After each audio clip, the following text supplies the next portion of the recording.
اعوذ باللہ من الشیطان الرجیم بسم اللہ الرحمن الرحیم۔ دوستو، آج کے دور میں ہر انسان ہزاروں قسم کی پریشانیوں میں مبتلا ہے۔ ان پریشانیوں میں انسان کی سب سے بڑی پریشانی رزق کی تنگی ہے، جس کے لیے انسان دن رات پریشان رہتا ہے اور طرح طرح کے نئے نئے طریقے، وظائف اور عملیات وغیرہ کرتا رہتا ہے، لیکن صحیح راستے تک نہیں پہنچ پاتا جس سے اس کی رزق کی تنگی دور ہو جائے اور وہ امیر ہو جائے، کیونکہ انسان یہ بھول جاتا ہے کہ رزق دینے والی ذات اللہ تعالیٰ کی ہے اور اس نے رزق دینے کے کچھ طریقے مقرر کیے ہیں۔ جو شخص اس طریقے پر چل پڑتا ہے، اللہ تعالیٰ اس کی رزق کی تنگی دور فرما دیتے ہیں۔ اب وہ خاص طریقہ کیا ہے، اللہ تعالیٰ کیسے اور کب رزق کی تنگی کو دور کرتے ہیں، ان تمام سوالات کے جوابات آج کی اس ویڈیو میں ہم آپ کو دیں گے، تو ویڈیو کے آخر تک آپ ہمارے ساتھ رہیے گا۔ دوستو، حضرت موسیٰ علیہ السلام کے زمانے میں ایک آدمی تھا جو بہت ہی غریب تھا۔ اسے کھانے میں بھی کچھ نہیں ملتا تھا اور وہ بالکل ہڈیوں کا ڈھانچہ بن چکا تھا۔ وہ حضرت موسیٰ علیہ السلام کے پاس آیا اور درخواست کی کہ آپ کوہ طور پر جاتے ہیں اور اللہ تعالیٰ سے باتیں کرتے ہیں، اب جانا ہو تو اللہ تعالیٰ سے دعا کرنا کہ میری پوری زندگی کا رزق ایک ہی دفعہ دے دیں تاکہ میں پیٹ بھر کر چند روز تو تسلی سے کھا لوں۔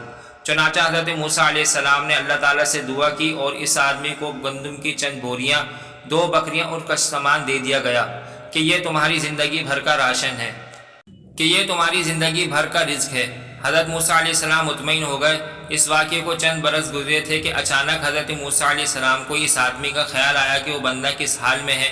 پتہ کرایا تو معلوم ہوا کہ وہ تو بہت بڑا سیٹ بنا ہوا ہے، اس کا بڑا کاروبار ہے، سینکڑوں لوگ اس کے ہاں آ رہے ہیں، جا رہے ہیں، اس کے مہمان بن رہے ہیں، وہ ان کو کھانا کھلا رہا ہے، کھا رہا ہے اور محل میں زندگی گزار رہا ہے۔ حضرت موسیٰ علیہ السلام بڑے حیران ہوئے اور دوبارہ کوہ طور پر جا کر اللہ تعالیٰ سے عرض کی کہ میں نے تو یہ فریاد کی تھی کہ اس آدمی کو ساری زندگی کا رزق ایک دفعہ میں عطا فرما دیں، وہ تو تھوڑا سا تھا مگر 2-3 سال میں اتنا بڑھ گیا کہ اب کم ہی نہیں ہوتا۔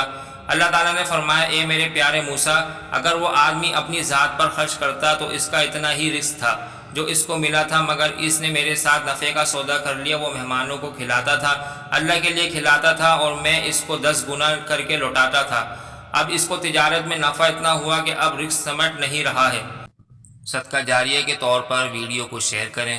مزید اسلامی اور معلوماتی ویڈیوز کے لیے ہمارے چینل کو سبسکرائب کریں تاکہ ہماری آنے والی ہر نئی ویڈیو سب سے پہلے آپ کو مل سکے۔ شکریہ۔